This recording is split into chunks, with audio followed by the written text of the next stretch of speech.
When I was coming up in the church, I was given the scriptures, I was given, the things to say and what to do. But I just always felt like there was something missing, right, in some way.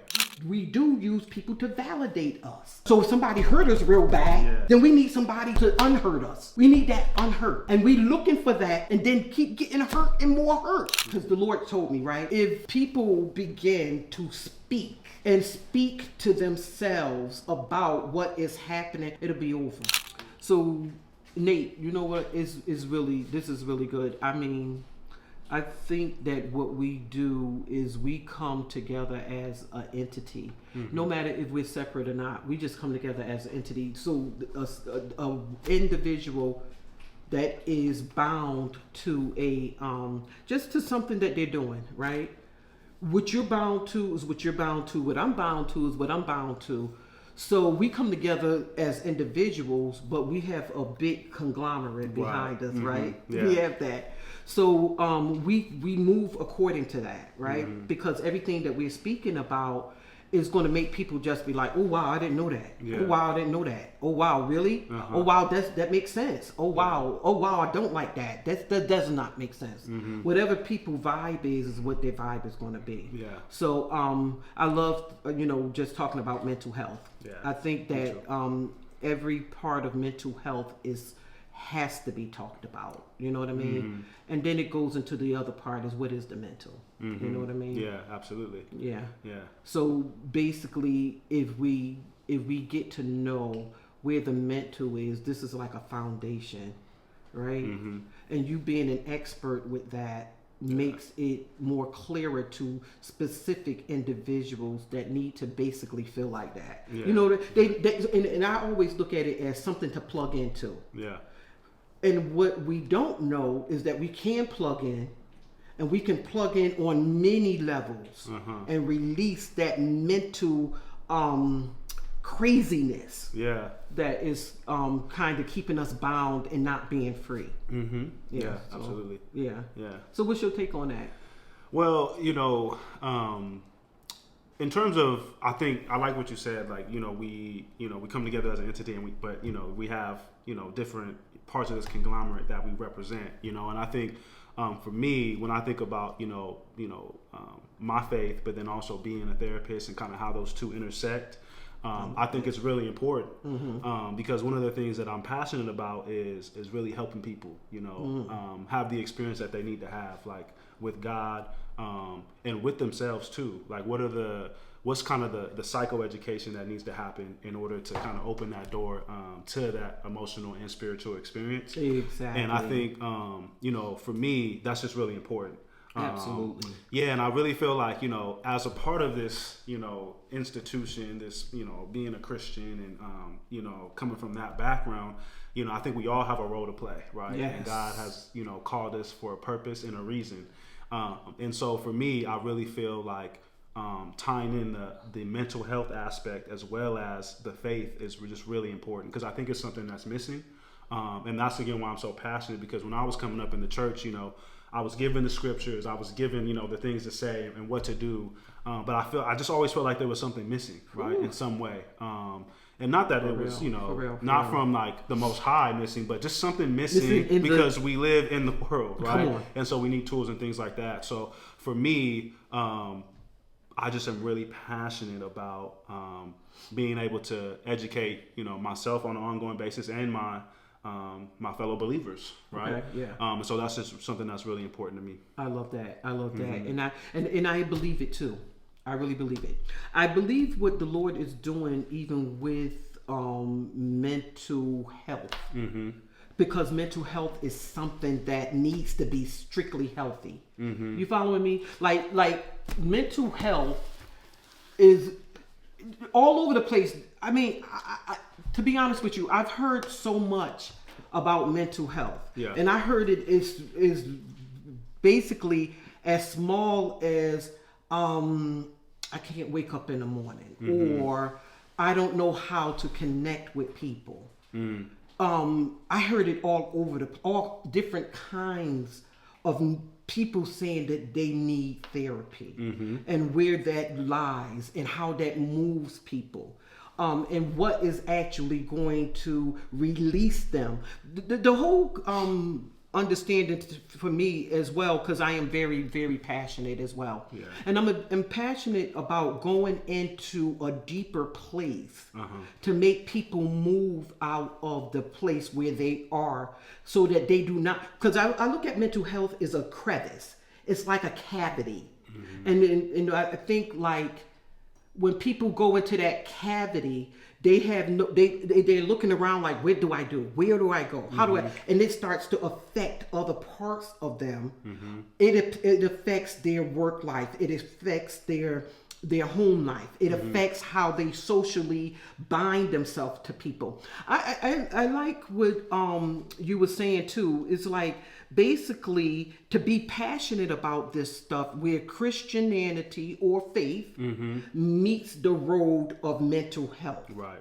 It's very important, because once a person, so to speak, go down, they stay again into that crevice where that it's all psychological. It's really psychological how people go down and they cannot come back up to survive. Right. You know what I mean? And those things make people, they run. And then your job as a therapist, my job as an apostle, all we're doing is speaking, right? And it's what is it that we're speaking? And I'm always, because the Lord told me, right? So if people begin to speak and speak to themselves about what is happening, it'll be over.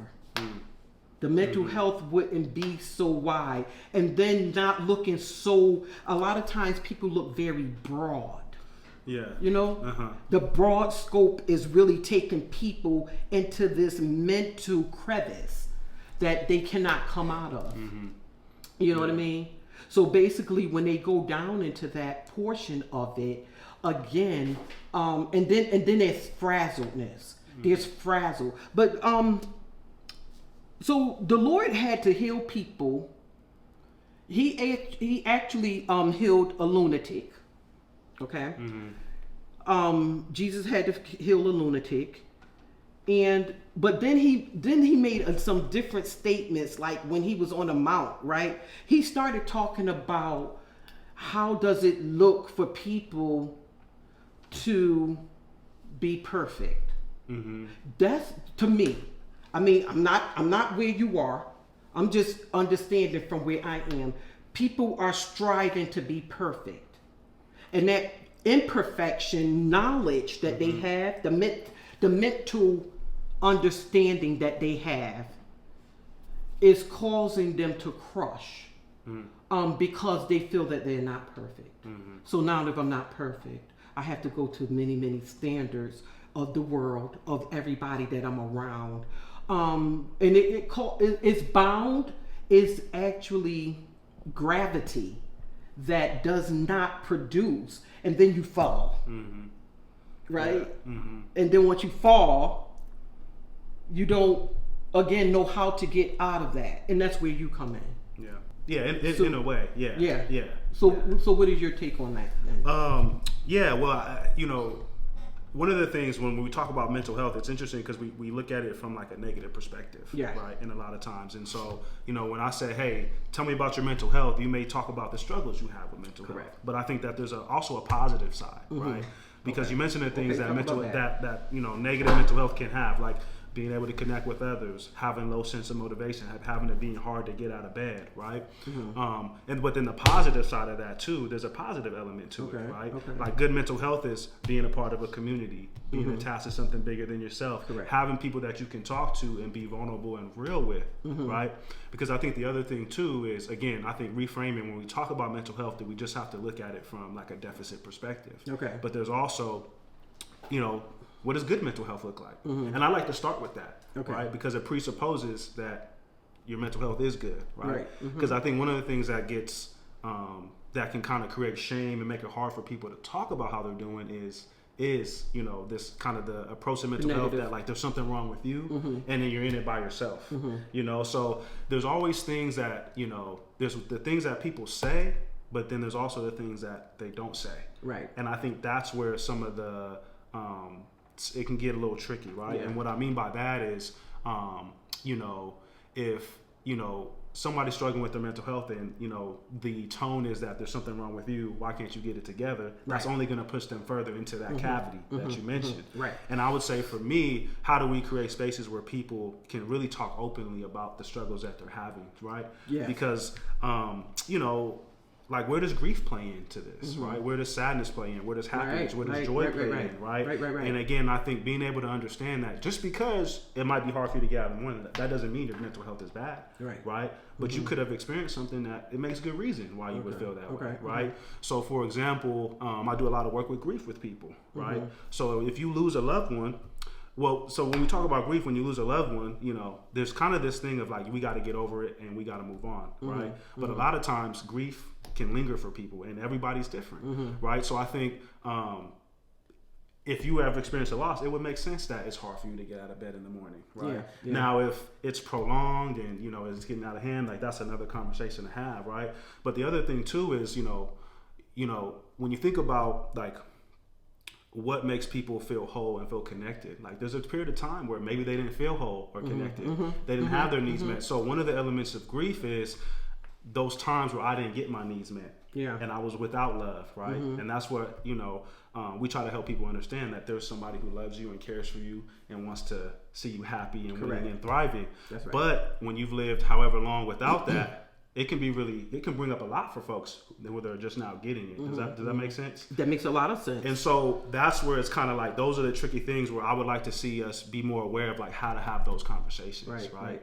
And when somebody does bring those issues or concerns, how do we kind of wrap around them to really uplift them and not make it sound like you're in this on your own or something's wrong with you for even having these thoughts and feelings. And I mean, I love it. I love it. I love it to the core, because I think that's where Jesus come in, to be able to lift people up. So yeah, you're right? So there's a mental health disease. And if that disease is actually activated by, because what I'm trying to get to is that the whole world has mental health issues, right? And I'm thinking about, how do we handle that? How do, in that part, to make somebody, to people that need to make sure that somebody love them. Somebody love them no matter what, no matter how you look, no matter where you are, no matter what you're doing, no matter how low you are, no matter how big you are. There's a centralized love. And that's where Jesus come in, because so that's the connection, right? And then actually make it, because once you speak to people, I love when I actually speak to people and I give them a outlook on life, things that they didn't know about themselves.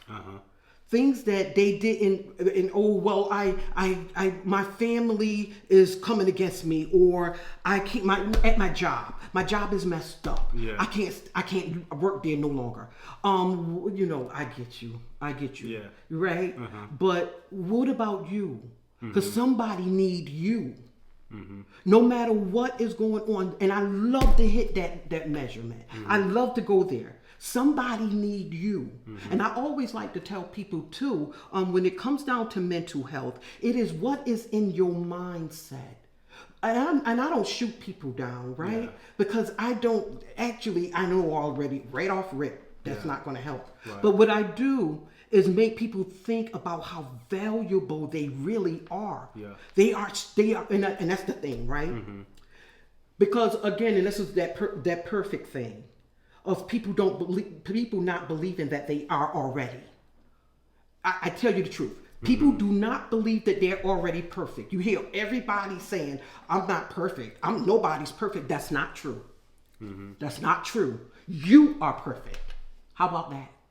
And how about I see you as perfect? How about I don't care what you did not win. I don't care what you did not go. I don't care what family, co-worker. I don't care what hospital. I don't care what happened. Listen, you are already perfect. And that is what I'm going to speak to you about. So that you don't have to sit there and wonder. Because your mind has to be made up that there is something about you that is strictly extraordinary. I don't care what your woes are. I really don't care if you've been in prison for 15 years. It doesn't matter to me. Mm-hmm. There's something inside of you that a bunch of people need. Yeah. And that part. Mm-hmm. You know what I mean? Yeah. Because I feel like the way that I'm glad that mental health is being awareness. Mm-hmm. That's very important. And I go so deep with that, Nate, because I know that is what we got to get our mind. I always talk about the mind, and I don't try to diminish anything. We have to decide something in our mindset. Yeah. What's your point on that? Yeah, well, I think we're on the same page, because I think, as a therapist, well, I'm trying to find out where are you at in the stage of your development, because I hear you talking about here's the end goal, right? Which is important, because you have to know your why. Yes. Like here's where I'm trying to get you to, right?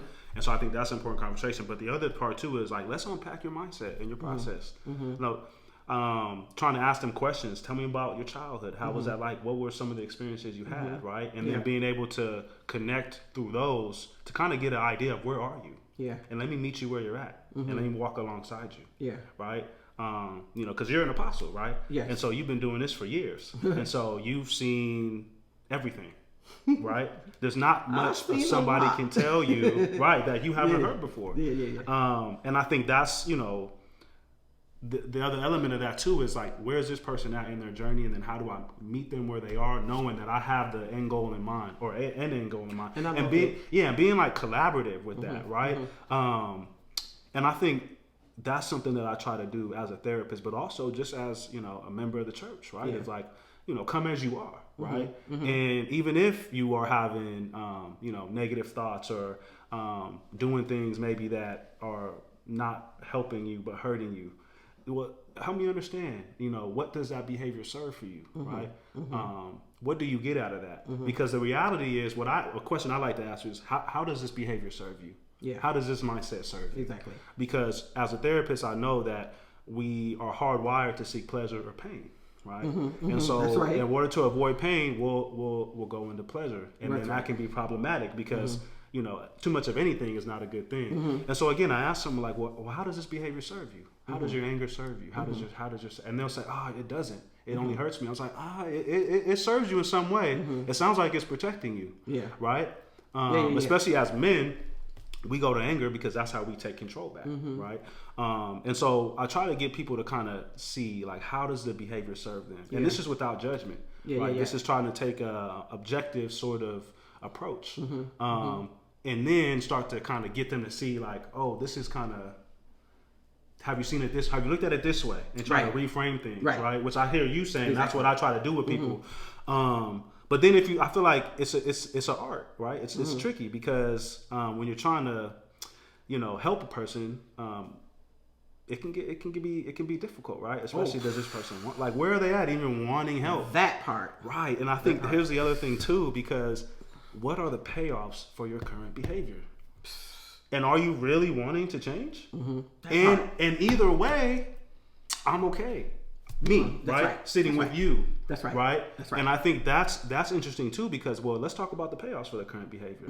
Because if you're not invested in seeing that this payoff is better than what I'm currently being paid off for this behavior, then you're not going to change the behavior. That's correct. Does that make sense? That's correct. Yeah. So, and again, not judging that, okay, this person, this is where they are. But again, I think that's the thing too, is like, maybe you aren't ready for change. Can we have that conversation? Right? And one of the things that I always do is, there's the content of what we're sharing, right? Like, my mom left me when I was a kid. Like, that's the content. But then there's the process of how, is this working, right? Like, what's coming up for you? Let's talk about our process. Yeah. Like, is what we're talking about, how we're going about it, how is this landing for you, right? Correct. So I think always stopping to check in with the process, right, so to speak. So that's kind of what I think about that when you share what you share. And it's amazing what you said. And so this is, again, right? So when I also look at people, right?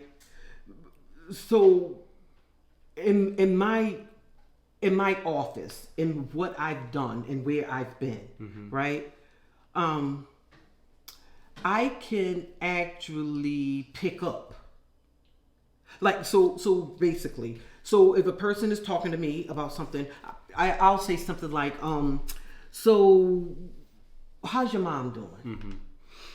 You following me? So this is the evidence that I get when I'm actually twining with a person. Like if I'm counseling a person, it's okay. It's okay what happened when you were 7. It's okay what happened when you were 15. And the thing about it is that it is okay. And because nothing has to be permanent except happiness. Yeah. It doesn't have to be permanent. It doesn't matter. And I don't want to be in that place where I'm saying that it doesn't matter. But your life is your life. And every part of your life that you're living, even right now, every second of your life, builds something. It builds something that is mightier and definitely maybe really above you, more bigger than you are. And that part, to be able to accept that. I'm gonna give you a chance to talk, but I actually had an example of something that happened some years ago. I met a person that was panhandling, and the person said to me, first of all, they were not to lie, I'm like, they panhandling me. I had some look, I had only some coins that he followed me, right? And this individual followed me from the courthouse to my car, and I'm saying, and it was a very young person, like pretty much a kid. I'm like, is there something that I can do for you? Yeah.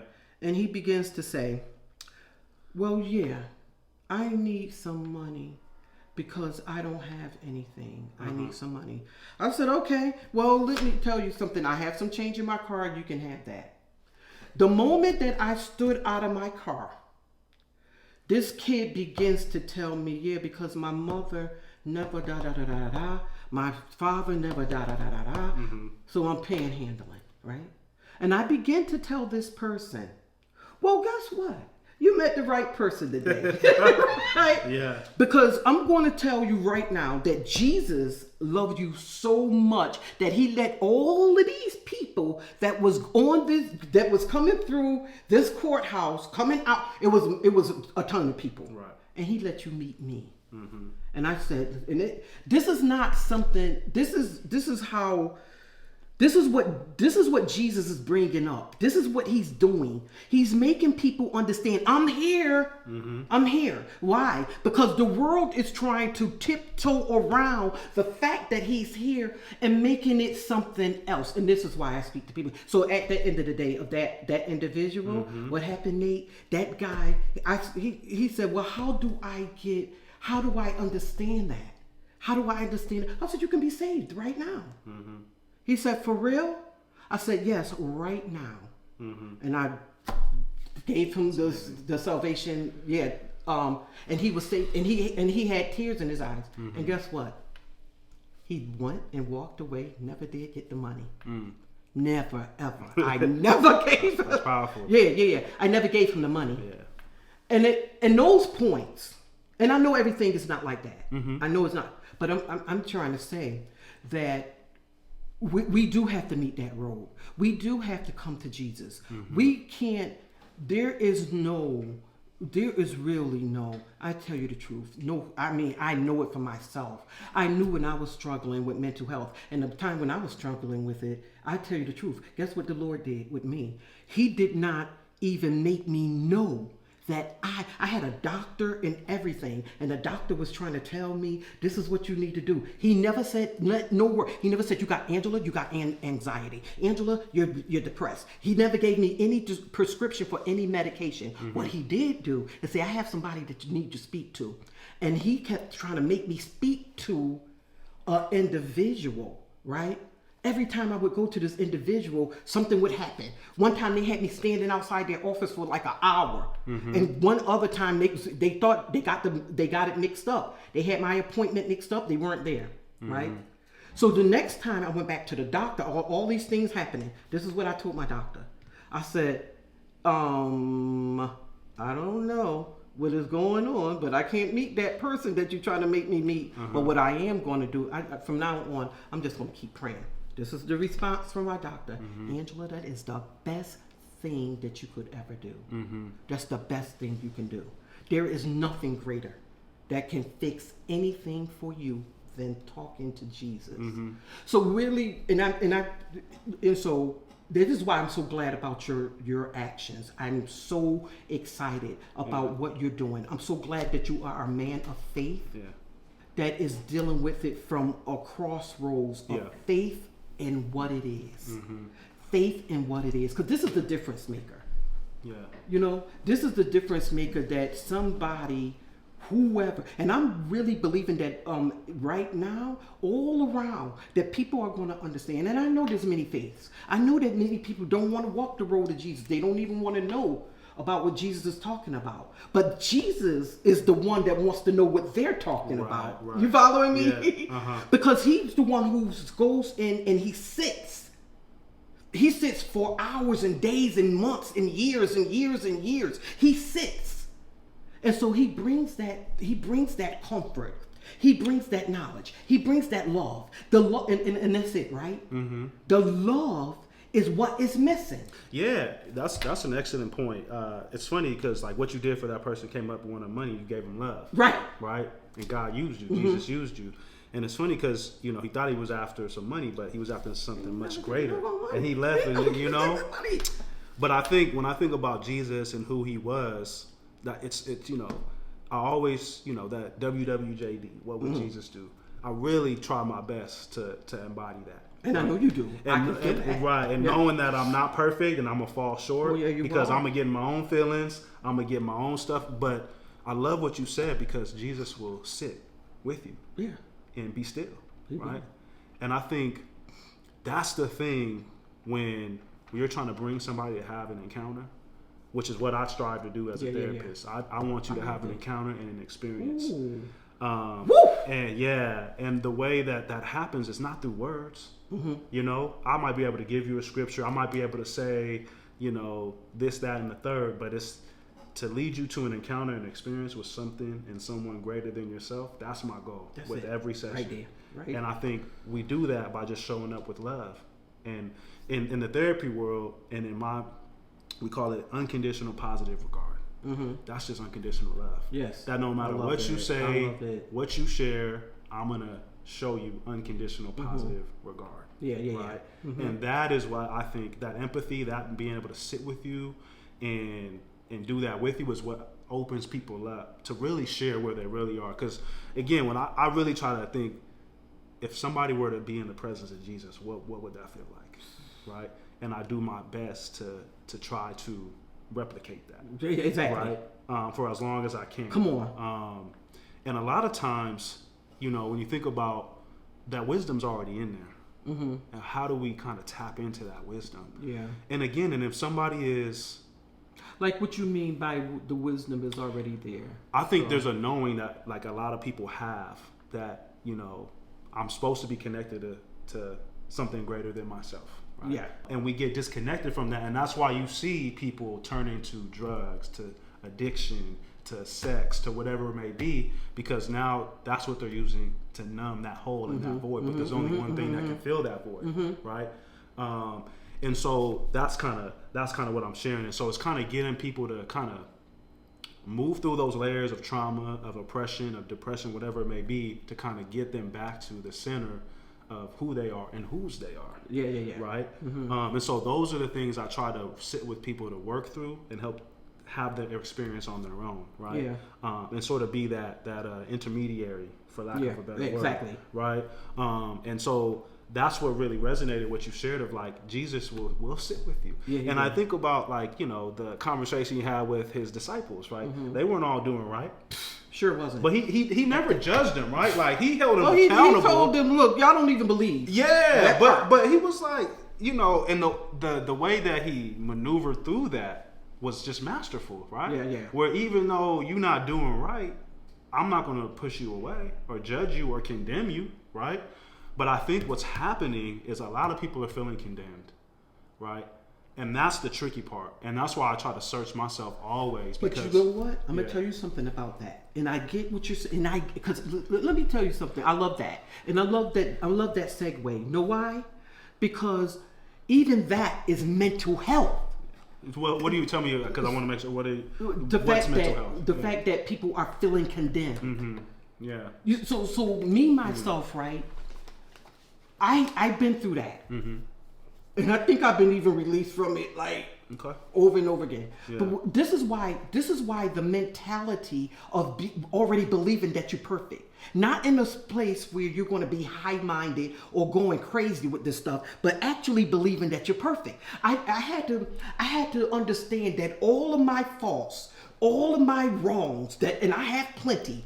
Don't get me wrong, I have plenty, but they're not my fault. Mm-hmm. Why? Because I learned. You following me? And this is the thing. It's what we learning. What I learned that I am perfect. So tell me a little bit more, because I'm curious about this I'm perfect piece. Right? Let me show you. Yeah, I'm gonna show you in the scripture. Okay, so it's Matthew chapter 5, and it's verse 43 through verse 48. Okay, and it says this: Ye have heard that it hath been said, Thou shalt love thy neighbor and hate thine enemy. Right. Verse 44 says, But I say unto you, love your enemies. And this is another part, right? This is another part. Love your enemies. Bless them that curse you. That's the other part, right? Do good to them that hate you. That's the other part, right? And pray for them which despitefully use you and persecute you. Mm-hmm. So that all of those elements is very, very powerful, right? In terms of how we actually live our lives. Verse 45 says that ye may be the children of your Father which is in heaven, that you may be that, right? For he maketh his sun to rise on the evil and the good, and sendeth rain on the just and the unjust. So he's even toned. He's even. He doesn't have like that thing, right? For if ye love them which love you, what reward have you? Right? Do not even the publicans the same? Verse 47 says, And if ye salute your brethren only, what do ye more than others? Do not even the publicans do that as well? Verse 48 says this: Be ye therefore perfect. Okay? Even as your Father which is in heaven is perfect. Mm-hmm. Be perfect. Just have a mentality of perfect. Just do that. No matter what, no matter where you are, just have a mentality of perfection. Mm-hmm. Perfect. Because that's who you are. But everything around you is saying something the opposite to you, and you're believing that instead of believing this. And believing what the maker that made you, that created you. And I know that that's a long thing for people to understand sometimes. Because a lot of people don't know that Jesus, the Father, his Father created us. They don't know that. But the fact of the matter, it is so no matter what you know. Just like if you're going to get sued for anything, and you go before the judge, and the judge said, well, since you didn't know that, doesn't excuse you. Right. You following me? Yeah. Ignorance ain't an excuse. No, it's no excuse. What this is being spoken about is the perfectness that the Lord, he literally said, be ye perfect. Be ye therefore perfect. Mm-hmm. No matter what is going on. Just be perfect. And don't have no excuse for that. I don't care no more. I used to be trying to figure it out and try to fit my way and try to do this and try to do that. All that was, it's making me more and more of an obstacle, mm-hmm. making me fall into depression, have massive anxiety, and never ever win until I read the scripture. Girl, what the heck? You already perfect. Mm-hmm. Why does I don't care if I like watermelon all day long. Yeah. I don't care if I love to eat candy. You're perfect. I don't care if I have to go outside and somebody's looking at me cross-eyed. I'm still perfect. I'm still perfect. I don't care if they trying to send me out of this place that I believe I have to go. I'm still perfect. I don't care. Nobody can stipulate imperfection to me. And that's what I meant by that. Got you. Mm-hmm. Yeah. Yeah. Yeah, because I wonder, like, being perfect, does that mean I'm not going to make mistakes? No, that doesn't. And that's the whole point. Right. That's the whole point. Yeah, so that's why I asked the question. Okay. Because break it down, like, because when I hear just be perfect, well, that's why I'm messed up. Because I haven't been perfect. Yeah, and the way because language is important, right? Right.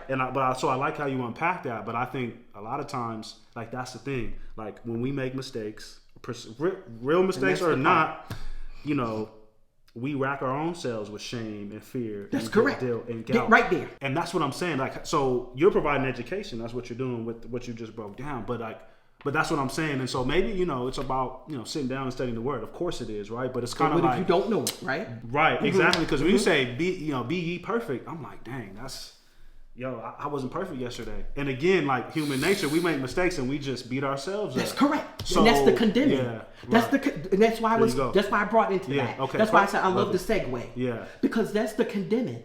Because I promise you, every single time, Nate, because really when we get confident and bold enough in ourselves and where we're walking, who cares? But that's a process, though. It is a process. So I love where you're at, and I think we're on the same track, right? But like to be able to get there, it's like kind of like this, right? Like confidence and self-esteem is, when you boil it down, being able to make a mistake and not having it impact your sense of self. Right, because then we get triggered with all these stops, and again, from my background, from what I believe in, and from an educational point, what I learned in books, studying from my masters, when you experience an emotion, you tap into all those times you've experienced that emotion before, so it can be much stronger than what it actually is. Come on, right, and so those cycles kind of continue, right, so. That's kind why of what I think about that pitfall, right? That downward thing. And one of the things too is like, how do you heal from something that's still happening? I love that. So I always ask that question because I think I love it. The environment you're in. What's the soil, right? Because it's kind of like, yeah. So yeah, I love it. I love it. Mm-hmm. Those are real questions, and those questions are simple. Really, it's simple.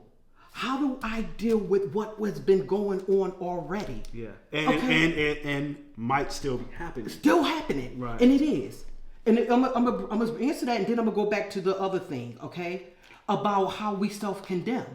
So the fact of the matter is, once we actually, how do we deal with it? How do we deal with that, right? We tell ourselves. So the thing is that we're this whole world is made up of what somebody else tell me. And this is how I move. And a lot of times people are not telling people anything good. Right. And that's why I was talking about that. That's why I was talking about that encouragement. Mm-hmm. And oh no, you are excellent already. Mm-hmm. You are amazing already. I don't care what you did last night. Uh-huh. I don't care what you did this morning.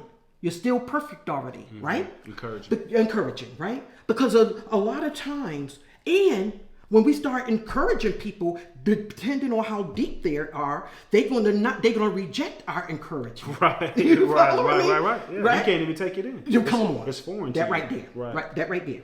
Mm-hmm. But the facts still matter. The facts still matter. Right. That Jesus is the one. The facts still matter that Jesus is going to do it. So everybody that's watching, Jesus is going to do it. He's going to do it. And it may not seem, you might have to take baby steps with that. I ain't going to lie to you. Yeah, you do. I had to. You got to take baby steps. But that's okay. He doesn't care if you're an infant just coming out of the womb. This is how amazing he is. He doesn't care. I want to just touch on this, Nate. I want to touch on this is why verse 44 of that scripture that I read, because this is the element of how people are looking at things. The Lord, he contradicts it about how you feel when somebody is coming against you. He said this. He said, but I say unto you, love your enemies. Mm-hmm. Love the people that is your enemy. I had to learn that. Yeah. I tell you, this is how I understood. I'm perfect. Listen. He says, bless them that curse you. Mm-hmm. Start doing that. Because why? You know why I'm saying this? Okay, I'm gonna keep on going. Thank you, Holy Ghost. So it says, bless them that curse you. Do good to them that hate you. And because you said, how do we do it when this stuff keeps happening, right? Yeah. Do these things. This is what you do. Pray for them that which despitefully use you. Pray for them.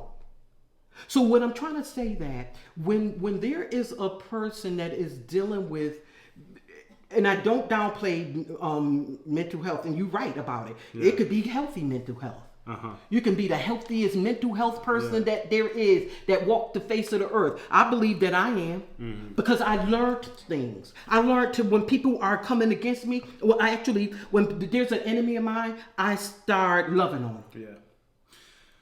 Yeah. You see where I'm going with that? Yeah. Because actually, what I found out real big, Nate, so serious, is that it really wasn't all those other people. You took the words out of my mouth. Yeah, that's good. Yeah, you know? Yeah. It was me all the time. So therefore, I was feeling that way. What they was spitting at me, I was just accepting it. What they was talking about me, I was accepting it. When they was going past me, ignoring me, I was feeling bad about that. I wanted to be seen. For what? Or and mental health is also trauma. Right. Somebody to me all my life. Mm-hmm. People talk about how their own parents them all their lives. Mm-hmm. How do I deal with that? Right. How do I deal with that? What I do, what I realize I do now. Yeah. And I'm not no different from nobody else, y'all. I'm telling you, only thing is different from me is that I happen to find this out. I'm no different from nobody in this world. How I would deal with that is I decide. How do I feel about me, although that happened to me? And I understand that takes time. Yes. It takes time. Right. It does take time. Yeah. But I start right there. I like to say, because when you was talking earlier, I like, because it takes time. Yep. But what I found out, there's a saying called cold turkey. Mm-hmm. You just go cold turkey. Yep. You just decide today. And then you decide today that this is the way that I'm going to walk. Everybody that really gets to this other place literally says that. I had to take control of me. Mm-hmm. How I loved myself. I had to fall in love with me. Mm-hmm. The only way I can fall in love, I don't know how anybody else did it, but I can only talk about, I found out how much Jesus loved me. And I found out how much he wrote the book for my life. Mm-hmm. And I found it out. I went through some hard times. I did. I had mental health too. But I didn't know it. That was the thing that the Lord kept from me for some reason, maybe for today, Yeah. Uh-huh. But I also took a course on mental health. Oh, nice. Yes. Some peer support. I have a certificate for that as well. Uh-huh. And there's angles. Because there's a way, and I don't disrespect this, because it has to be this way. Uh-huh. There's a way that the world see it, and there's a way that the Lord see it. There's an earthly way, and there's a spiritual way. Mm-hmm. And I think, like you're doing, making sure those two things collide. That's all. Right. And I do. I see your passion. Mm-hmm. You do. You're a passionate, faithful man. Mm-hmm. And that's what this world needs today. Yeah. There is no other way. Mm-hmm. It's got to collide. Yeah. It's got to be both. Mm-hmm. For people to get really healed. Because this is what's happening. It's too much in this world. This world is so full of everything. And it's not always bad. Oh, no. You know what I'm saying? So, I really like what you're saying. Because, before I said it, you took the word. But, what if the person cursing you is yourself? Mm-hmm. Self-loathing is a real thing. It is a real thing. Right? And so, you got to learn how to talk to yourself. You got to really that self-love, right? And if there's no enemy within, the enemy outside can do us no harm. Come on. You better say it. And so, And like that takes time, and also, you know, it's a decision you have to make every day. And I actually heard you talk about this at the men's conference. Yeah. It's not a one-time decision. No, it isn't. I gotta wake up every day and make the decision. Every day. And I go back. I scale it back even today. Yeah. Every second of the day. Right, and that's something that you said, and I think that's the thing too, is like kind of getting real about what real healing actually looks like. That's right. And that growth is not just linear; it can be cyclical, right? And just because because there's gonna come a time where you might get knocked back a step. But that doesn't mean you're not perfect. That doesn't mean that you said, right? So, and I think again we live in a culture, and this is why I say this too, because I like the way you said it. Of like, there's the spiritual world and the spiritual way, and then there's the worldly way, right? And the reality too is these systems are designed to make us relate to ourselves in a way that we become dependent on them. And so so we're consumers, and so we don't even think about or process how we're thinking. How do I feel about it? We turn on the TV, especially in this day of social media. I love it. Everything's filtered. Everything's perfect. Everybody's showing you the highlight reel. And there's these marketing companies, they spend billions of dollars a year, right? There's a reason they pay LeBron the money they pay him, right? And something that always tripped me out is you got these world-class athletes endorsing McDonald's, and I'm like, do you actually eat that food? That part, right? You see what I'm saying? And so that goes. But I'll buy it if they eat it. Right, exactly. Like they got the Cardi B meal. Like it's crazy to me. That's a thing. Like they got the Karol G whatever. It's crazy. Isn't it crazy? And I'm like, yeah. And so, but again, and I say that again because it's like you also have to understand that the environment you're in plays a really big role in how you feel. Right, and so that's kind of the thing too. And so how do you integrate those two is kind of what I try to do. And again, I really like what you said of it really all comes down to you and how you feel about yourself and how you relate to yourself, right? Yep. And the other part too is community is so important to who we are, and that's such a fundamental. And that's why the church is so important, because people come looking for connection and care and community. Right, they're looking for somebody to see the good in them, right? Despite their mistakes. That's right. And that's kind of what I'm saying is some of the time, And I know what you're saying, and you're right.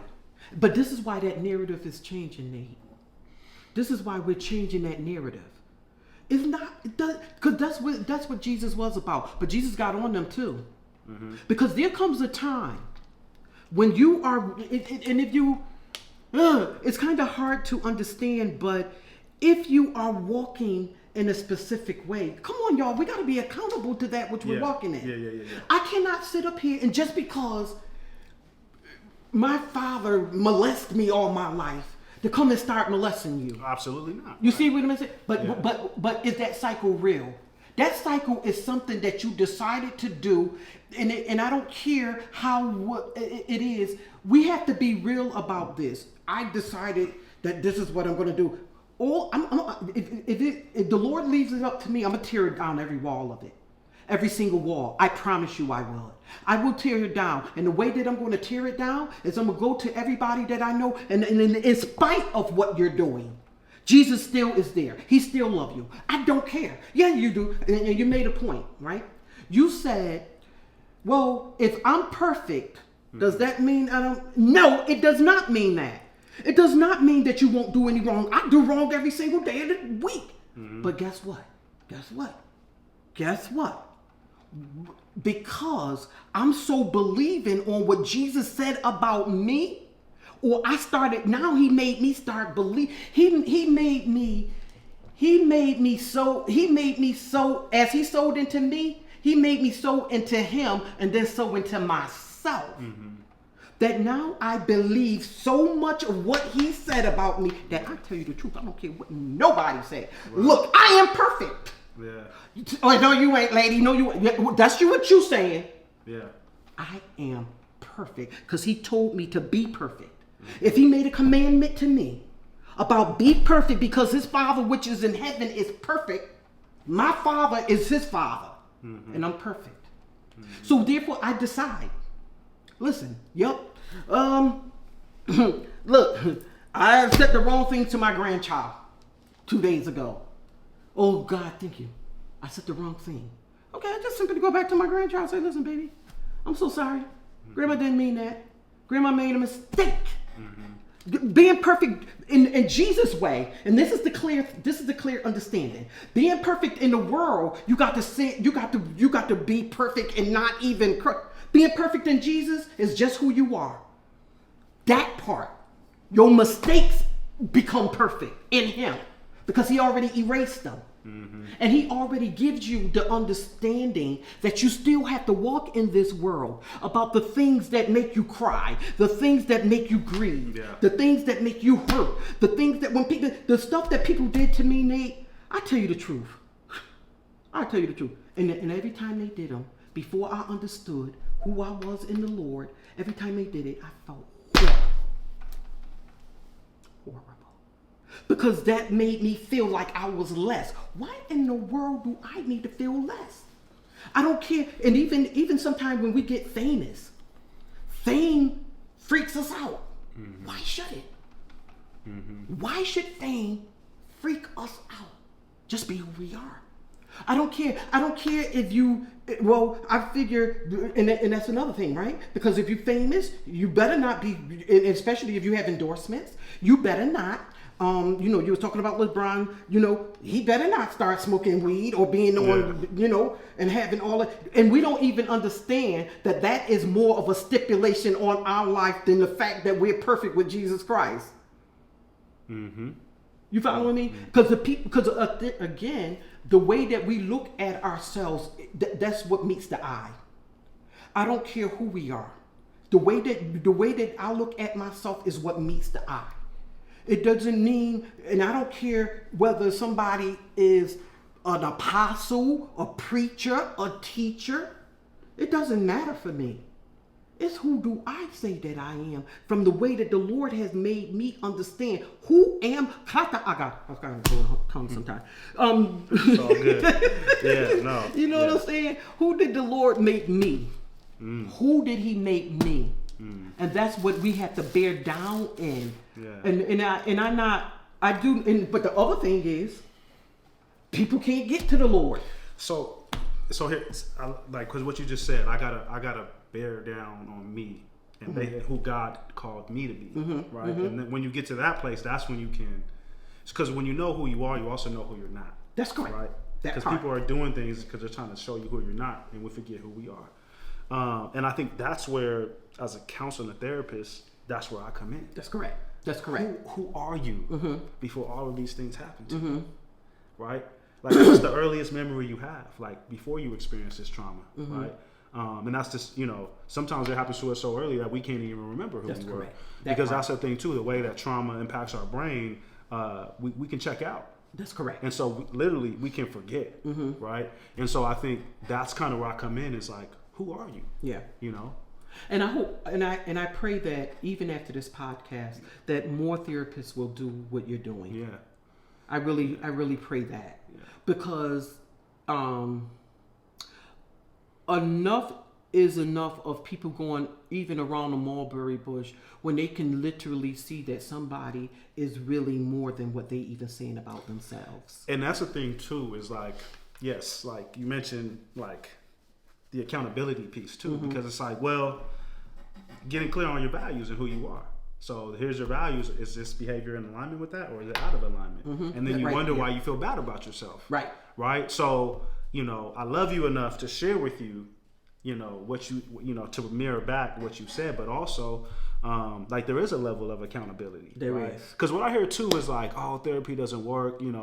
There's just people condoning bad behavior. There's a lot of mediocre therapists out there, so that may happen. And that's why but with myself personally, I'm gonna call that out. But I'm gonna develop the relationship with you first. That's right. Well, when you first came here and we started talking about X, Y, Z, and I heard you say this, and that kind of goes way against, so help me understand that part. I love it. And you had shared some really significant adversity you've overcome. How does this play into that? That's right. Right? How does that play in?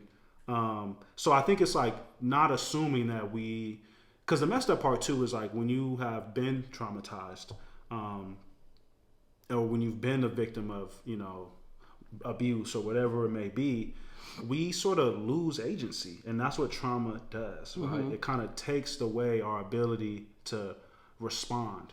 So what do we do instead of respond? We react.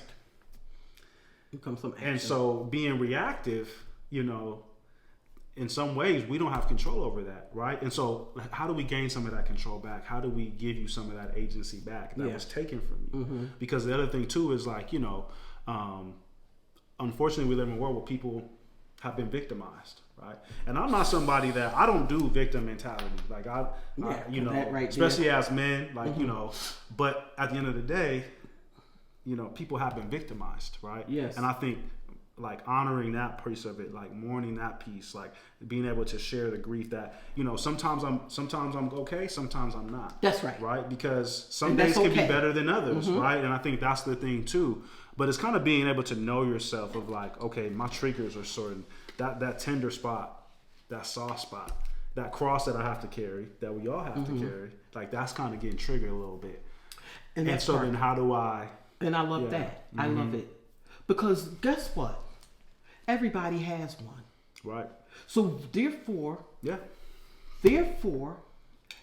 if I get rid of mine, maybe I'll set off of a fire. Well, so hold on, let me slow you down, because you said if I get rid of it, my proposition is, what if you never get rid of it? But that's what I'm going to. Yeah. That's what I'm going to. Okay, because so this is another component that I realized. Mm-hmm. And this is why I was talking about the self-condemning. Mm-hmm. Because if I hurt somebody, right? I believe maybe I'm believing that because I've been so hurt. Really, when you think about that, what type of foolish equation is that? But are you stopping to think about it? But no, I'm getting to that. I'm getting to that. Okay. I'm getting to it. Yeah. Right? Because now, what I really need to do is imperative that I do this. I got to believe that there's somebody else out there that I can potentially be doing the same thing to. Mm-hmm. Right. That also is doing maybe even worse than I'm doing. If they're doing the same thing that I'm doing, normally I'm going to call that out. I normally look at people. Right. You see what I'm saying? This is what you've been through, and you're perpetrating it over here. Over here. Let's talk about it. Let's do that, right? Because somebody else is doing, and they're not doing the same. You ever hear people say this, and they say it all the time. Well, they told a lie. They told a lie, but you be lying too. Right. No, but I don't lie like that though. Yeah. You ever heard people say that? Of course. Yeah. Or people that are heavyweight. The first thing they do is they talking about heavyweight people. Look at it. But wait a minute. Yeah. This is the part, Nate. And this is why I talk about self. It is a whole bunch of self-awareness. It's the self-awareness. It all boils back down to who am I? And what am I really doing? And I look at some people that has been, like I look at people that are quiet. There's people that are very quiet, believe it or not. I always say that people don't never believe me. I used to be so shy. People don't believe me. Yeah. They like, come on. Yeah, right. But no, I used to be shy. Uh-huh. As a matter of fact, this conversation, I would probably look at somebody and say, how in the world do they do that? Uh-huh. I would never say anything. The reason why I wasn't saying anything is because my sunk in afflictions, the way that I saw myself. Uh-huh. That's correct. Yeah. I saw myself. So this is why it's very imperative that we understand who are we. Yes. Right. But we're saying the same thing, right? But when did you start to see yourself that way? Right? I'm not saying you have to, but I'm just saying like these are the questions I would ask as a therapist. So, and this is kind of like the trick, right? Because before jumping to like, but this is how Jesus sees you, mm-hmm. right? A lot of times that can like be a way of bypassing what a person's really feeling. That's true. You see what I'm saying? That's true. And so this is where I bring that education in to mm-hmm. say before we get to, yes, Jesus loves you, right? And that's like, we know that, right? And we know that that's really. But how do you feel about yourself? That's right. And let's work through that. Like, And that's what Jesus went and got people out the mud. Mm-hmm. And he called people out too. Right off bat. But he did that by developing a relationship with Not them. necessarily. Yeah. Mm-hmm. When he met that woman at the well. Yeah. Not all of them, right? Yeah. But I'm just trying to make that point. No, I hear you, right. Like, because sometimes he called, and he performed a miracle, right. Yeah, well, he told her, all of them husbands you got, and you trying to talk about, you right. Mm-hmm. That you don't have a husband because you had 5 of them and the one that you got is not even yours. Yeah. He wasn't always so lovey-dovey with it. Yeah. Oh no. You following me? Yeah. No. Yeah. Right. You following me? Because sometimes, and that's why I was talking about the cold turkey part. I would actually say that was love though. And no, I'm talking about in that. No, he wasn't Messiah, but I think that's what too, I'm trying to make that point. But no, because I love you, I'm sharing this with you. Yeah, right? and because I love you, I'm coming at you like this. Right. Because guess what? Yeah. Everybody is different. Mm-hmm. I may need it the soft way. He may need it the hard way. There you go. Yeah. He may need it the extra hard way. Some combination in between. Right? Yeah. That part. Yeah. Because, and this is why I was talking about how sometimes I read people. I become therapeutic and psychological on that level because of what I am anointed to do. And I'm believing, and that's just, okay, so that's just me, right? But I'm believing that the chain reaction. You mentioned something about, well, yeah, but I mean, they may not know that Jesus loves them. Absolutely, they not. But that's what they need to know. Yes, absolutely. Because that's what's going to change the narrative. Mm-hmm. And so what because people like, and I preach it too. I'm like, well, people don't realize that Jesus can see everything that they're doing. Mm-hmm. Well, he can, right? But he can see your good and your bad. Yeah, right. And he doesn't, all he's doing is diffusing your bad. He diffuses that with love and making you not be held accountable to that part because he took it already. I see. You see? Mm-hmm. And so my point is to say that, right? Yeah. No, it's a beautiful thing that you can rely on somebody other than people. Yeah, absolutely. Because, and I'm just saying this, because when I look at who I am as an apostle, I'm very compassionate too about what I do. I love what I do. I love it. But when I look at if I can fail you, I probably can. I probably can fail you. Mm-hmm. Especially if in your mind and in your belief that you need me there with you all the time, every single day in order to survive. You need me there. I can't do that. Right. I have a husband. I have a family. Mm-hmm. I have a ministry. Right. But guess who can? Got you. Right? All the time. Yeah. Because we don't look at Jesus as being there, because we look at other people of being able to satisfy our happiness, to be able to be there so that we can be happy. I remember somebody told me that one time. They told me when you're not, because I used to take the bus to work. They said, Angela, when you're not on this bus, I'm not happy. I don't. And somebody told me that when you're here, I feel, somebody told me when you're at work, because I was out of work. And they said, when you're out of work, I tell you the truth. We can feel it. Yeah. I can feel that. Mm-hmm. I don't feel safe. Mm-hmm. The person literally said, I do not feel safe when you're not here. Well, I can't be here every day, but I know somebody who can be. Right?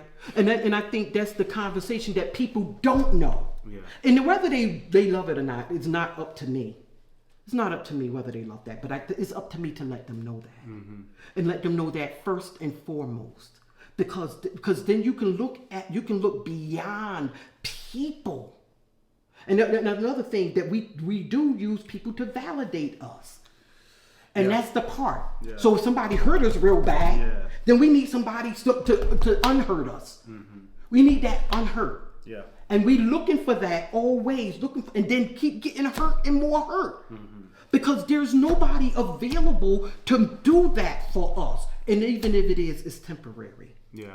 Because by the time I got married, If I'm a woman that got married, the moment that I fell in love with my husband 6 years ago, and then on his 7th year, he decides that he wants to go and sleep with another woman. He failed me. And now I got to take that under my wing. You following me? In order to, same thing with a man. Yeah. I love the living daylights out of my wife. Came home, caught her in my bed with another man. That crushed me. And now how do I deal with that? Those are triggers. Yeah. And those triggers are not going to stop. Yeah. Those triggers are not stopping. Never. Yeah. Never. Right. Never. Never. Until I become extremely valuable to me. Yeah. No. Yeah, that's good. Yeah. Yeah, that's powerful. Yeah. Yeah, you know what I'm saying? Our roads just lead back to, again, how do I feel about myself? And how do yeah. No, how do I feel? And that's like that exactly. Yeah. How do you feel about you, right? Yeah. And so, like, again, it's kind of like both things can be true because, the betrayal, right? That you put your trust in somebody and they let you down like that. That's right. And so let's just sit in that for a moment. And let's work through that. And when it comes up, let's talk about it. And I think I love what you said because, just in I can't be here 24/7 on call, but you know who can. That's right. And that's the thing too, right? Because I think even like I actually shock people too. Just to say this, while we're right there, I shock people. I shock them when they tell me, and I don't mean this in no disrespect. But when people tell me, well, my husband keeps sleeping out, who cares? That's who he is. Yeah. But you are something totally different. I shock people with that statement. When people tell me, well, and I just shock people because I feel like people, another part of people love to be pampered and they love for people, again, to spend time with them. So this no, because it's funny because like if you're going like this, I'm gonna short circuit that. I do too. I like what you say. Like we're gonna short circuit that, right? Because I love what you said. At the end of the day, it comes back to you. Yeah. Is this something you're willing to accept? Oh. What do you want to do moving forward? That part, right?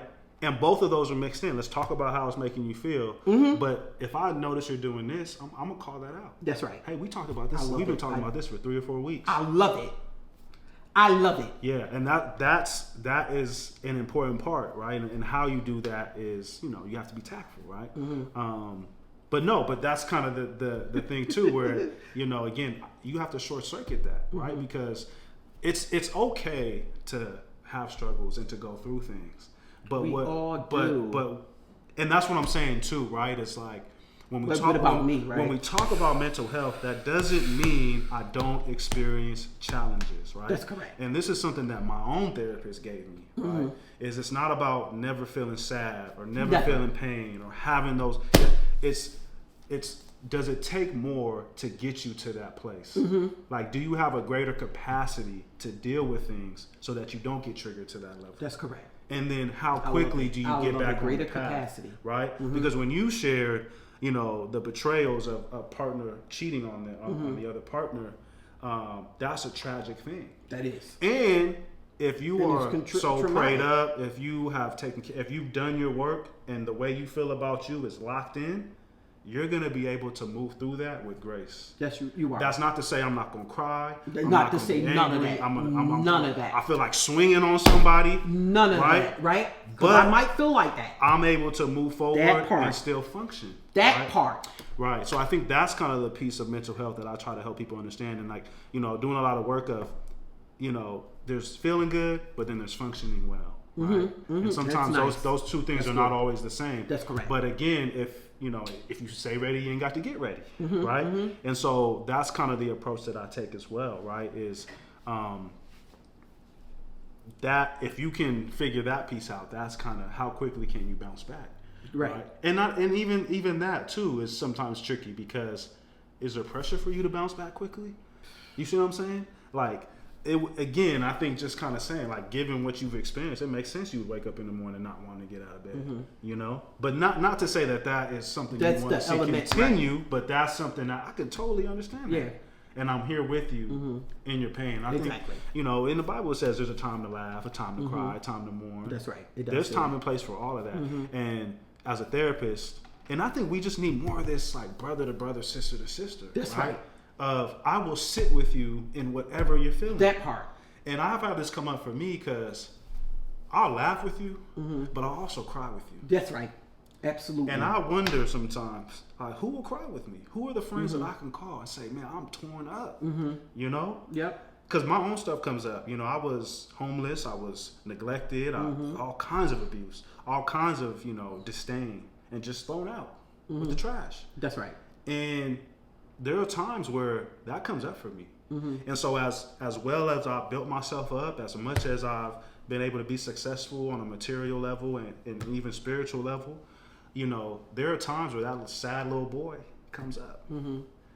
And you look at me today and say, what are you doing? Like, you know? And it's hard, because it's like, man, I'm really trying to get you to feel with me and for me, and it's not clicking. Yeah. You know what I'm saying? And so I think, but again, that's you. That's you wanting something. I lied to you not. That's because I don't. That's you. That's you continually wanting something to satisfy your place of where you are. And then, because I heard a story about somebody wanting friends.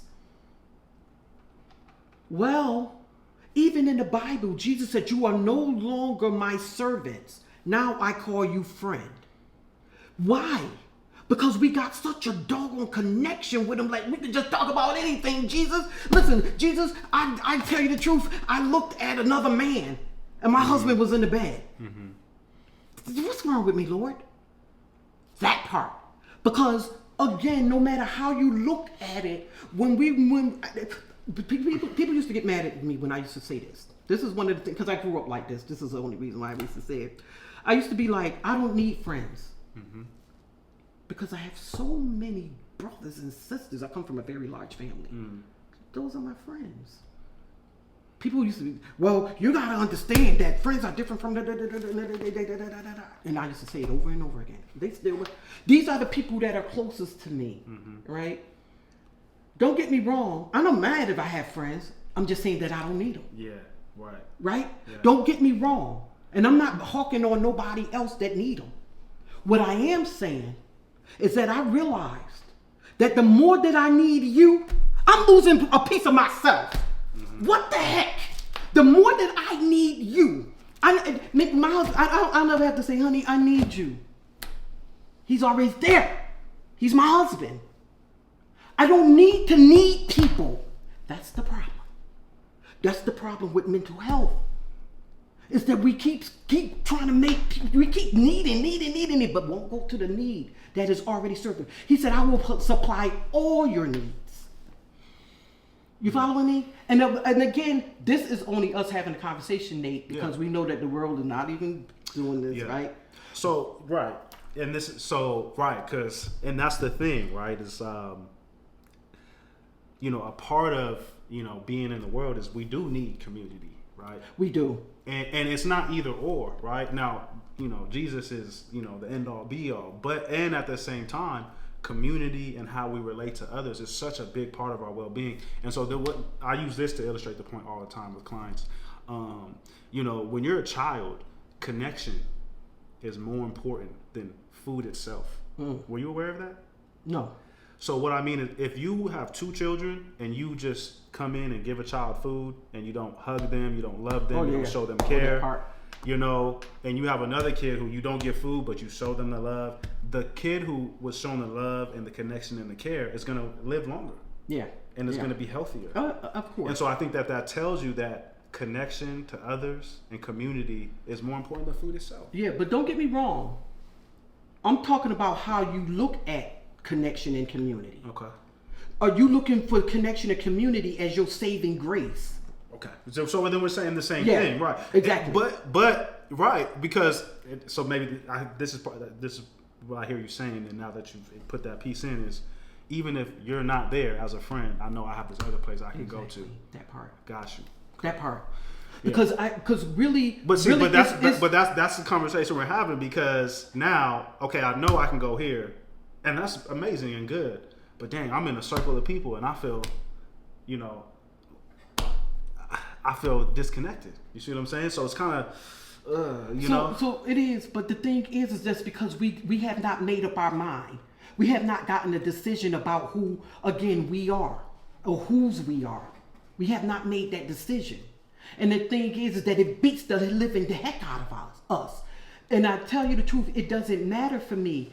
It doesn't. I can't. And then on this part too, I'm wrong to hold you accountable to something that you can't do just because I want it. Mm-hmm. You follow me? Yeah. This is where trickery comes in, manipulation, and all of these other things that people are really bound to.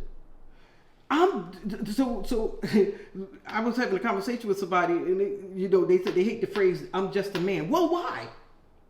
I'm just a woman. Mm-hmm. I'm just who I am.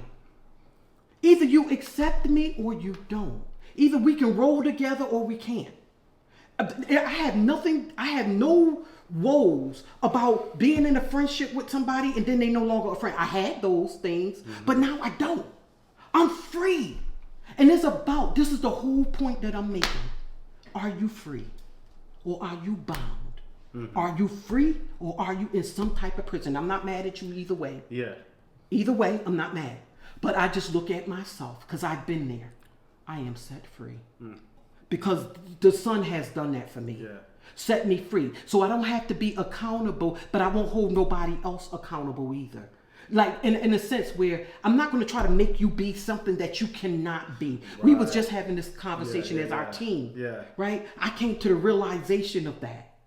If you're not ready for this, I can't get mad at you. Right. Mm-hmm. I gotta just move forward and love you in the interim. I love it, and that's it, because what I think of, the way that I think about it is a lot of times these are people who are related to us by blood. Like so when I'm with a client, my mom is not emotionally available, right? As an example, so it's the people that we expect to be there for us because of what we've been taught, right? This is what a mom is supposed to be, what a dad is supposed to be. Absolutely. And I think you're right, because to some degree we have to accept a person for who they are. And that's challenging because, there's something, this fantasy bond that we develop. But I also say, now, would you want somebody to do that to you? How would you want somebody to be, and I think about children. I think about and this looks totally different for them, right? Yeah. But at the same time, it's the same thing. And that's what I'm saying, right? And that's a good point too, because dealing with a child is a whole other matter. That's right. But as adults, we're really working on the things you experience as a child. That's correct. Right? And that's correct. And I think that's a good point too, because it makes me think of, I wouldn't tell a child you don't need people, right? I probably would. Yeah? Yeah, I would. Because I'm so busy, Nate, seriously. So I'm thinking child, I'm thinking like 5, 6 and younger. I'm not thinking, and the reason I say this is because if I don't have a parent to take care of me, like, I'm hopelessly dependent on adults in my life. Yeah, right. So that's what I'm saying. Like, so when I go to you as my mom for love and I don't get it, what does that do to how I feel about myself? It does. That's where that starts to, like you said, that's where that starts to set in, right? But the same thing is that either this child is going to go for therapy or they're not. Yeah. And if they are, they get to a certain, children are more resilient than adults are. They actually know things that we can't, but it's also what we're feeding them. Mm-hmm. It's also what we're giving them. Like when I speak to my grandson, and I've been saying this forever. When I tell him, listen, Grandma, I love you so much. I love you so much, baby. I love you so much. And anything that you go through, if I can be there, I'm going to be right there for you. Mm-hmm. But I also come with this caveat. I can't love you like Jesus can. Mm-hmm. I can't do it. But that's me, right? But how do you get to a child that has not been told that? Okay? Right. How do you get to that child? Because parents are messed up. No disrespect, but they are. Yeah. But also the good parents are. Because how do we know how to be a parent when we were never a parent? Yeah. You know, it starts from somewhere. So all we need to do with children is still feed them the same narrative. Jesus loves you. And they don't understand that. My granddaughter, 6 years old, she prays at night. Grandma, it's time to pray. It's time to pray. She knows how to recite the Lord's Prayer. Yeah. You saw, but this is also what I've sold into, what the family sold into her. You're but now take seed. it. That's right. Yeah. But that's my point. My point is, even if a child did not get that, the moment that a child or an adult, 15, 16, or those still adolescents, but 18 years old, 19, 20, whatever, meet me and you, we begin to give them the hope that they needed. The hope, because this is where it belongs. And the hope does not come from what I can give to you, because I will fall short every time, being perfect. Mm-hmm. I am perfect and will still short. Well, why? I will give you my best. I'm going to give you my best, and I'm going to stay with you every step of the way. And I promise that on all my lives. And I mean it. From the very first time that anybody came to me and said anything to me, I'm still praying about that. Waiting for their release. I don't know. Some of them people have gone a long time ago. I don't even know where they at right now. The person that I brought, that gentleman I was talking about, I pray for him still. Mm-hmm. Still in my prayer circle. Right? It's what I believe. It's what I believe. Because I believe that Jesus Christ called me to a source, called me to a community, called me to a place of people. You're definitely right. Not to shoot these son of a guns down, because guess what? We can't do that. Well, we got to build them up. And so forth. And then sometimes we got to shock them into being built up. Because know why, Nate? They have no clue that there is a source outside of me and outside of you that is extreme. And I may need to pray for you tonight and fall asleep doing it. Soon as I nap off, here goes that mediator. I'll take it from here. Mm-hmm. I'll take it from here. And if you believe it, I promise you it's going to come to pass. Mm-hmm. That part. Yeah. Because I'm going to fail you. I'm going to fail you. You will love me in the beginning and hate me later on. I will fail you. Yeah. Jesus will never do it. Mm-hmm. Yeah. That's good. You know, that's how life really takes it different turns. And this is why this is the difference maker. Because what the difference is to plug in to something that's greater than anybody on this face of the earth. Plug into something greater. Mm-hmm. That's good. I mean, you dropped the mic on that one. Yeah, that's good. Yeah, that's good. Yeah. Mm-hmm. Yeah. But I appreciate you, Nate. Nate, tell me about your shirt. Oh, yeah. No, so this is a shirt I got by coming to the men's conference. When was that? Over the summer? That was in March, actually. Yeah, March. Mm-hmm. So definitely had to rock it today as I was coming. I love it. Yeah, I just, had to put this on and, because when I came to that men's conference, you gave a word, and I think it kind of came in today of, what we're talking about. It was like, every day you got to make that choice. Every day. And, when you have set your face to do something, that's a daily decision, right? Yeah. And that's what it says here, right? Choice. We have choices to make, yep. And I think that's the power of God, right? He gives us choices to make. He does. And that's one thing that, he loves us and he wants us to do our thing. But at the same time, he also respects, the beings that he created us to be. And so that's kind of the tricky part, right? And so, we all have choices to make. And all I try to do is help people make informed choices, right? Yeah. Mm-hmm. Yeah. I do. So what is your and I appreciate that. What is your ministry, or what is it that you do? Yeah, so I'm a licensed professional clinical counselor, and I have a business. It's Nathan Klein Counseling and Consulting. So I provide individual sessions, couples therapy sessions, and I also do groups. Yes, and so I'm really passionate about what I do with couples and groups because again, how we relate to each other. You know, I always like to say I love love, right? Yeah, and I like to help people learn how to love well. Yeah, and I think, love that. Yeah, that's I'm big on that, and I think when we talk about family, this is if we work on the family of origin and families and help heal families. I think you shared this, right? If you change the family, you change the community. You change the community, you change the world, and it goes on and on and on. I'm big on that, and so I want to be the change that we have to see. So I do a lot of work with couples, and I have a group. It's called Nurturing Brotherhood. So we meet every first Tuesday. It is in person in San Diego, but we meet every first Tuesday, and we just we have conversations like this. Okay. Right. And so we've had topics of relationships, grief, fatherhood, and I just create a space for men, black men, to come together and have conversations that we need to have, and really break down these conversations and really make it palatable to men, I think. Yeah. Right? That's big. Yeah. So I think that's something that's important because, number one, there's not a lot of male therapists in the field. And number two, there's not a lot of black male therapists. Right? I didn't know that. Yeah. So when I was trying to find my own, it was hard to find one. Right? And so I think there's something special about a man who is like loving and caring, but also firm and determined. Combination. I think so. I've done a lot of work with clients around that because I do my best to be as whole as possible, and I like to think that the masculinity I have is healthy, and when you just haven't experienced that, it can bring up a lot.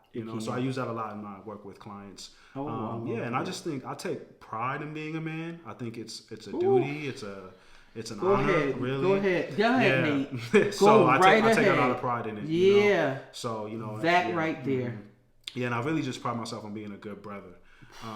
And so when I see people, it doesn't matter what you look like, what you've done.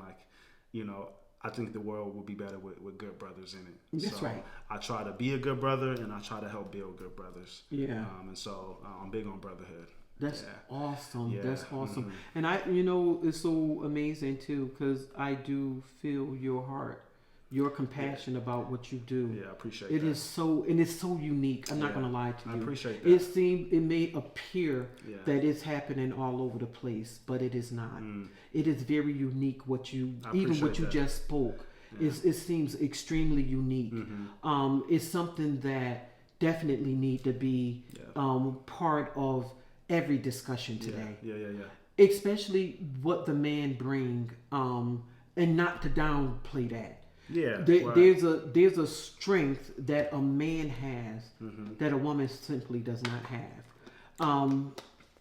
and is a pure example of what is needed today, based off of what Jesus is bringing to the forefront. Yeah. You following me? Yeah. Because a lot of times men are not feeling good about themselves today. Right. Yeah. And especially culturally black men. Yeah, right. Yeah. Especially all the stuff that we had to endure. Being of color. It has taken us down. Yeah. It has and again, it has something that is definitely constantly cycling. But based off of what you said, I'm believing that that's going to stop. It's going to cinch.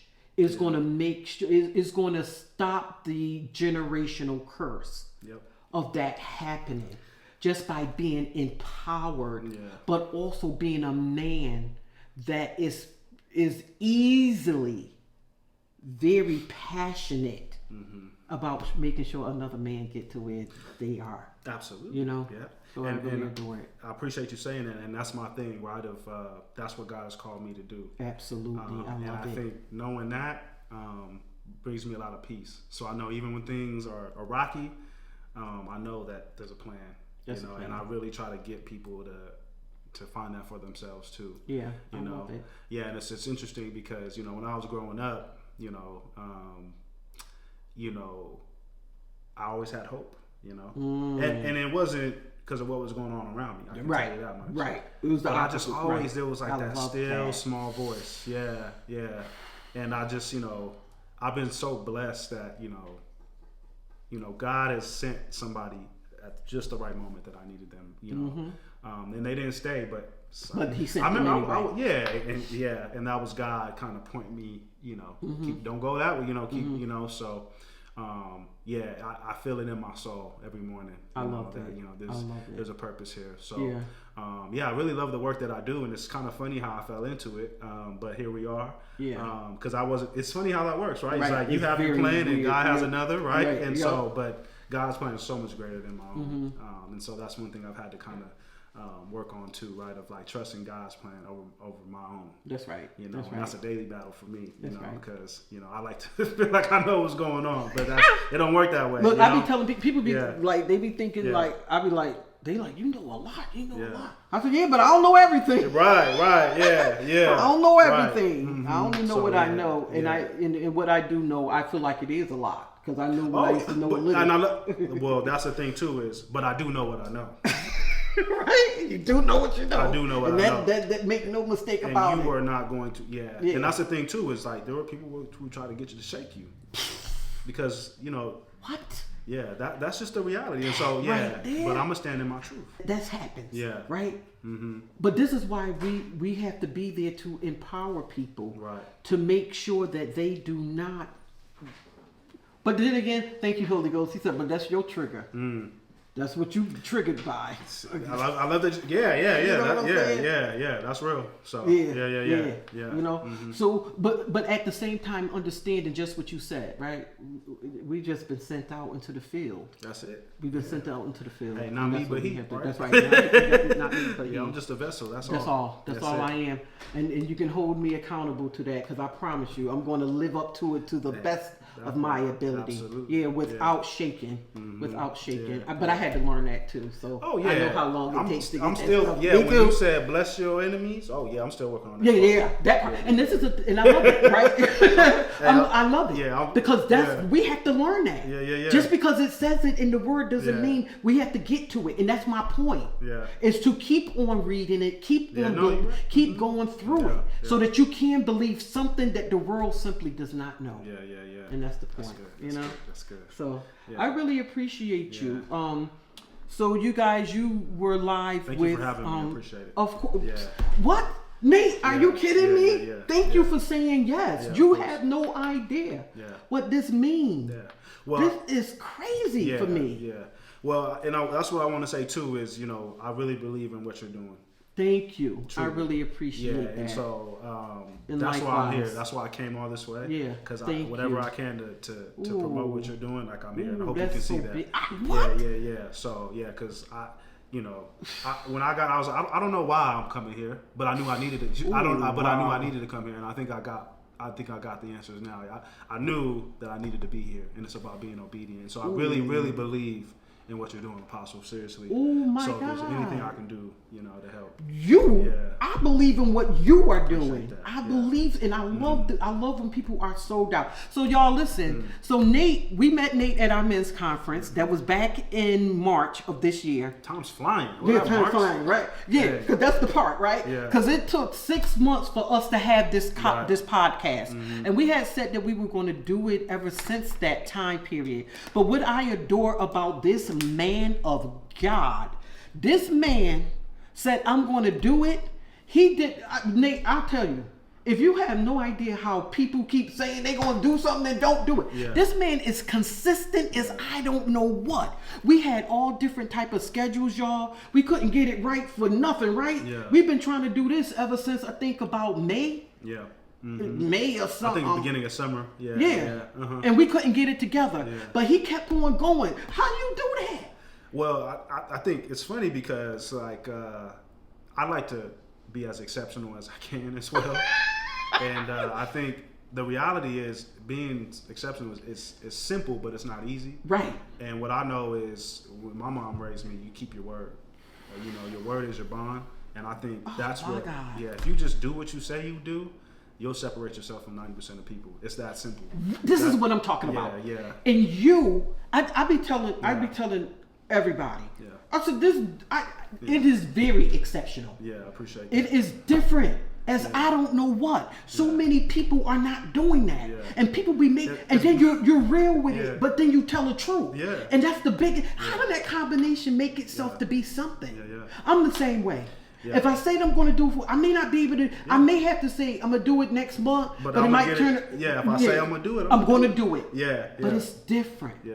And I found somebody. But not many people are doing that. That's what I'm trying to tell you. And that's what kind of blew my mind. Is like, that's why the group that I love to have that group because, it's interesting because you take these things for granted, I think. And so, but that's what, not many people are doing that. Not many. It's a very low percentage. Yeah. It's very low. Yeah. And this is why when that's why I kept telling you, Nate, you are a man of your word. Yes, and that right there, I mean, even for your wife, your family, that thing goes crazy. Yeah. It is the most amazing epitome of what can happen later. Yeah, what is coming into the forefront. I appreciate that. By you being so consistent. Do you know how consistency does? It creates something that nobody even begin to get into their brain. Consistency is really a creative measurement. Mm-hmm. I am a man of my word.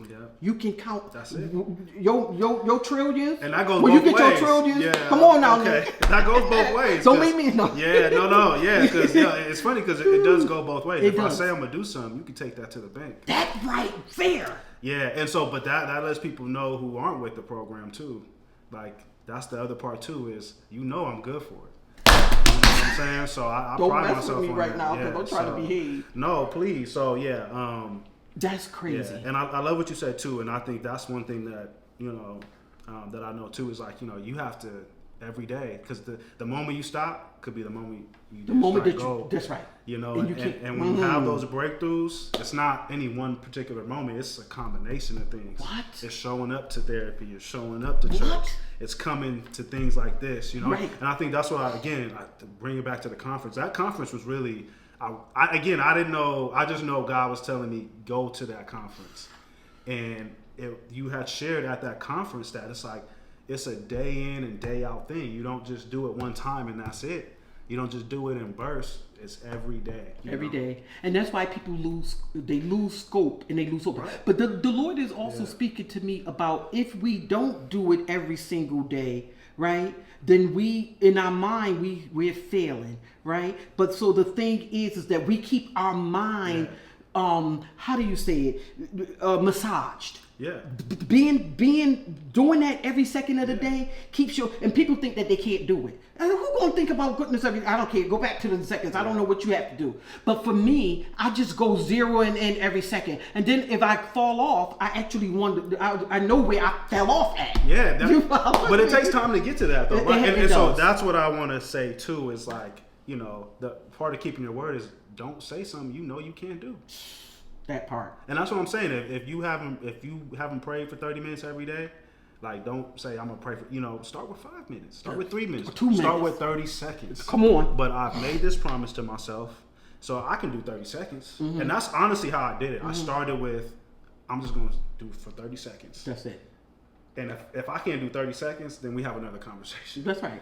But you build your capacity over time. Right? You do, so. And you build your belief. And people make it no mistake. Believing is something that is definitely continual, and it is nothing that's going to make you believe after you decided that you're not going to believe. It's going to take you to believe again on every level. I'm amazed at what God has done. I'm praying that people would have gotten it and really adore this conversation that we had, and hopefully this spreads out. It's not nobody is shut out of it. Nobody is shut out of the kingdom of God. You just got to go. You have to understand that He's always there with you, and He's better than anything or anybody. He sends us out We have a duty to do for you. We always have a duty. I find myself being very, very sewn into the duty that I have to do for any individual. If the Lord tells me to do it, I'm like you. People will say, are you kidding me? People always try to make me identify a person. I really don't care. I don't care about your good and your bad. It doesn't matter for me. That's not what I'm bound to. I'm bound to what it is that the Lord has told me to do. Amen. So that's what makes it different. Yeah. This is a difference maker, you guys. What do you think about yourself? How do you move to yourself and make sure yourself is getting the best of you? Once you decide that, then yourself get the best of everybody else that you come in contact with. We've been live. I am the Apostle Angela Harris, and this is Nate, and your ministry is Nurturing Brotherhood. But I want to make sure you guys understand something. No matter what, no matter how, no matter when, no matter why, no matter what happened, how it happened, keep believing. What are you going to believe in? You want to believe in Jesus Christ's life over your life. And I think that settles it.